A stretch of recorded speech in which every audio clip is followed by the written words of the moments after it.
Thank you. Okay, I have the great pleasure of introducing the next guitar player. As soon as I catch my breath here. This guy has won the best overall guitar player reader poll as many times as you can win it.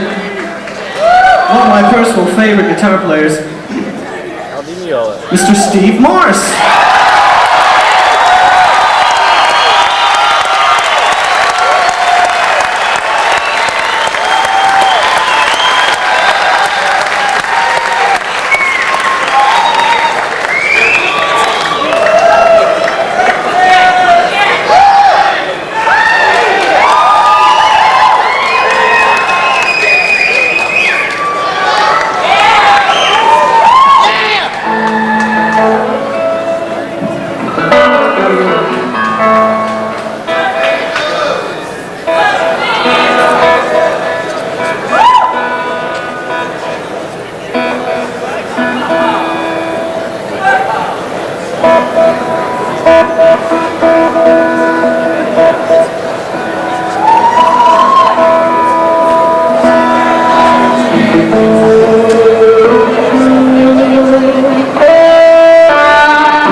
Come on stage, I think.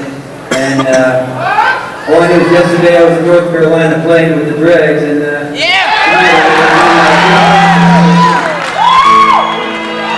my good friend Jeff Watson.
never heard before. These guys are incredible. And they agreed to try to learn a couple tunes without rehearsal or anything, and so here we go.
like that?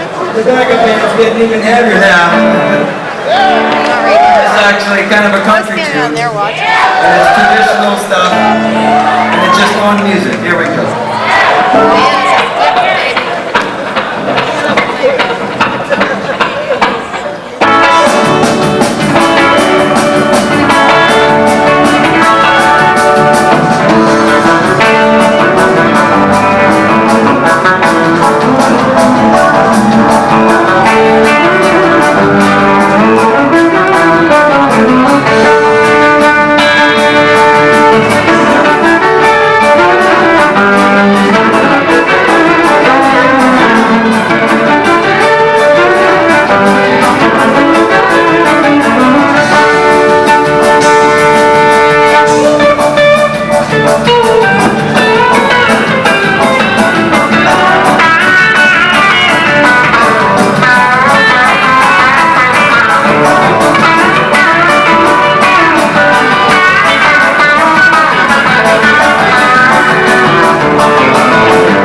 slide presentation was set up with our kicking right into Purple Haze with an unannounced artist. Let me ask you belatedly, let's hear it for Adrian Belew.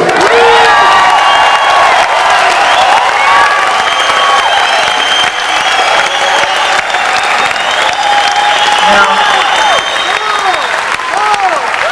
as you might imagine, a show like this does not happen by accident. It takes a great deal of effort by many people spread out over a long period of time.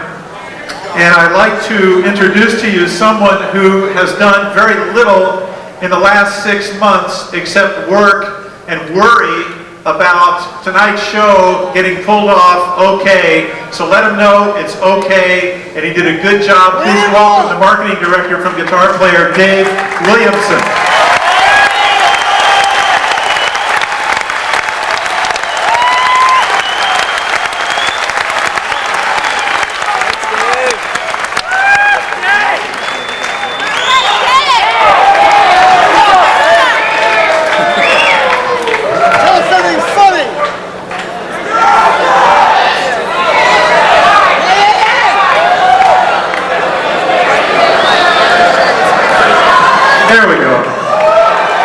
I knew that would happen. Listen, I don't want to take a whole lot of time, but I really did think it was important that I come out here and thank quite a few people, but I can narrow it down to just a select few because it would take far, far too long. But before I do that, where's the guy that wanted more giveaways? You did. Well, there's the G&L Guitar Company. He's got about 5 guitars back there. All these guys are signing them, and look for them in the Pages Guitar Player in a few months. We're going to give those away. The people that we owe the most thanks to, obviously, are everybody here that bought tickets and helped raise money for music education. You owe your all selves a round of applause. Give it to yourselves. And the artists who have donated their time and money. They're doing this no charge for us. And we couldn't do it at all without the wonderful work of producer Russell Hayward. He's the one that really did this thing, along with Diane Gershny. And the stage crew, the people at Bill Graham Presents, we couldn't be happier about all this stuff. What? And San Francisco. There you go. All right, so, you know, it was my idea to put that damn light there. Well, listen, let me get out of here, and we couldn't do any of this, of course, unless we had the blessings of our publisher, Pat Cameron. So let me introduce her. She's going to give away some money we raised. Pat Cameron.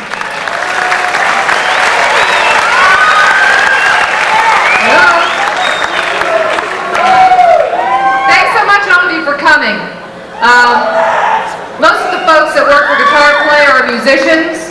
A lot of us are also parents, and we're very concerned about the cuts in music education for our public schools that are being made. As Tom mentioned already, this concert is more than an anniversary celebration for Guitar Player.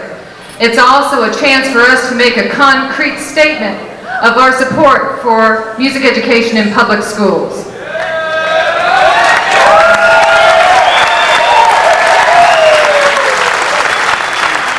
Therefore, we are donating all the proceeds from this concert to the Music Educators National Conference. This organization has a lot of ties to both the music and the education communities, and so we think they can really make good use of the money. So let me introduce now Will Schmidt, who is the president-elect of MENC.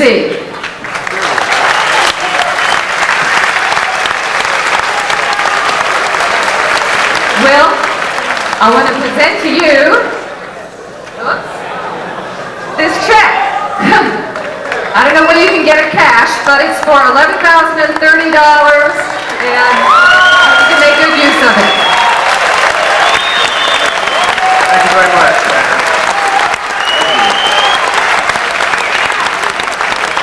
I'd like to accept this check on behalf of the Music Educators National Conference Guitar Player Fund. We're going to make good use of this. We're going to use it to help make guitar education in the schools a real living reality.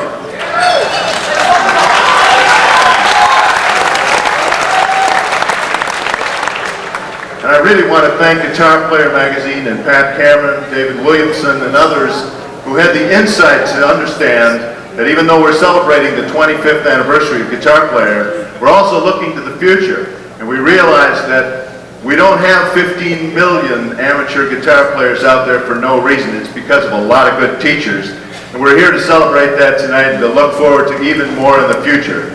Those of you who back this idea, those of you who want to see it happen in schools, can get behind this fund, and I encourage you to do so. Thank you very much.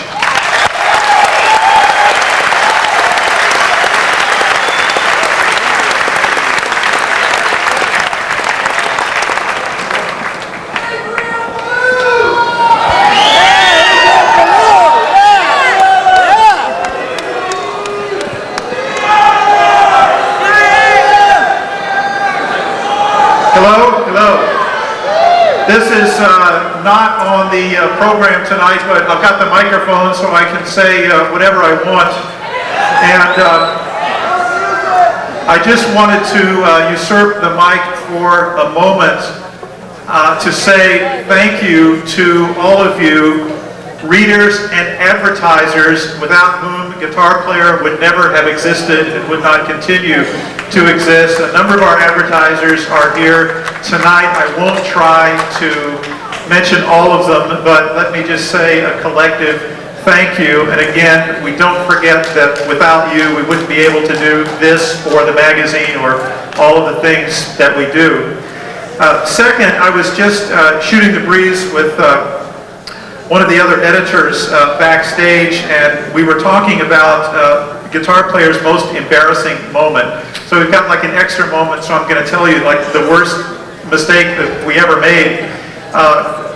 I should point out this was before I came to the magazine, but we were doing a cover story on, I think it was Bert Yanch, and in those days, this would be the early to mid 70s, we used to have little subheads to identify people, and we said Bert Yanch, British folkie. At the last minute, the story on Bert got pulled, and substituted for that story was a feature on Hound Dog Taylor. And Hound Dog's name went on the cover. We did not change the subhead. So if you look in your collections way back, you'll find Hound Dog Taylor, British folkie, only in Guitar Player.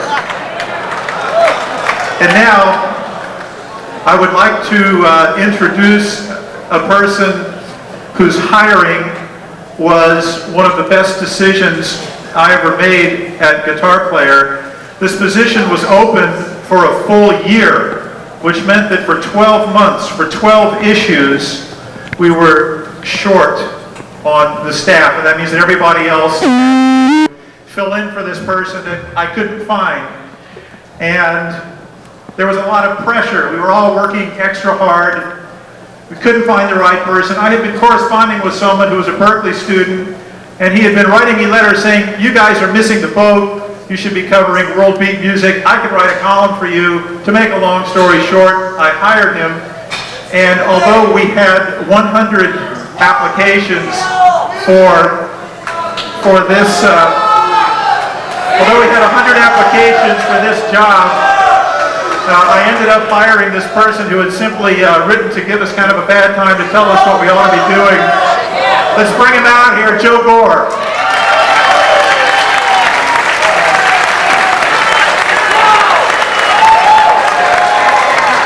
Thanks. Thank you, Shawn. That was very flattering. San Francisco Bay Area has long been fertile ground for free-thinking, left-of-center rock music, be it the acid-crazed 60s Haight-Ashbury scene or the groovy stylings of 70s East Bay funk or 80s suburban speed metal. The next band combines a little of those three, plus everything else from Frank Zappa to Tom Waits to Jelly Roll Morton, into something that they call progressive freak-out music.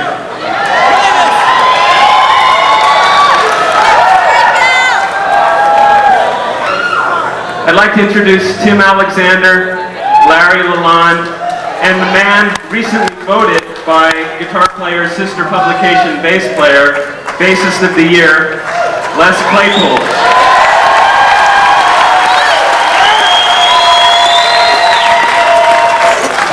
A lot of the typical phraseology of rock music doesn't really apply to Primus. When Les heard that he won, his reaction was, hot diggity dog.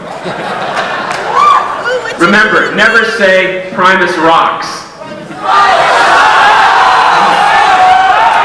Right, the official Primus welcome is, you suck, you suck, you suck, you suck, you suck, you suck, you suck.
Adrian Belew.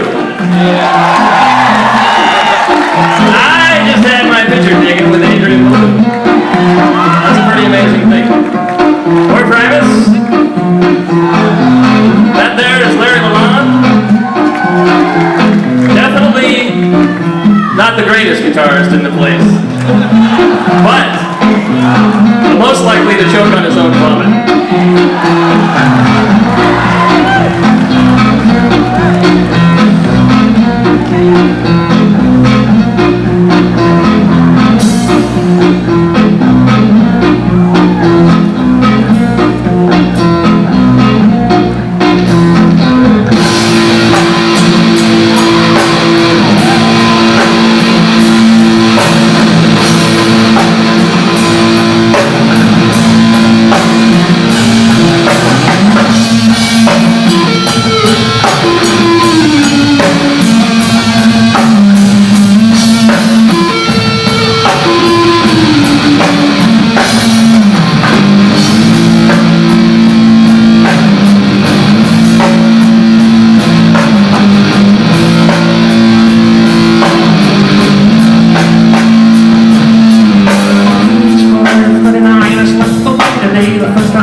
Down.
to tell you that our next guest was a great guitar player, master of the fretboard, had virtuosic chops. Given the level of talent and artistry on the stage tonight, that would not be unusual if I were to tell you that he plays with a kind of maturity and authority and seasoning that comes with many years of playing with equally skilled and talented musicians in a variety of contexts. Again, given the artistry on stage tonight, that would not be unusual. What is unusual is that he is 10 years old. He came all the way from Australia to join our birthday party tonight. Let's make him feel welcome. His name is Cavaleri.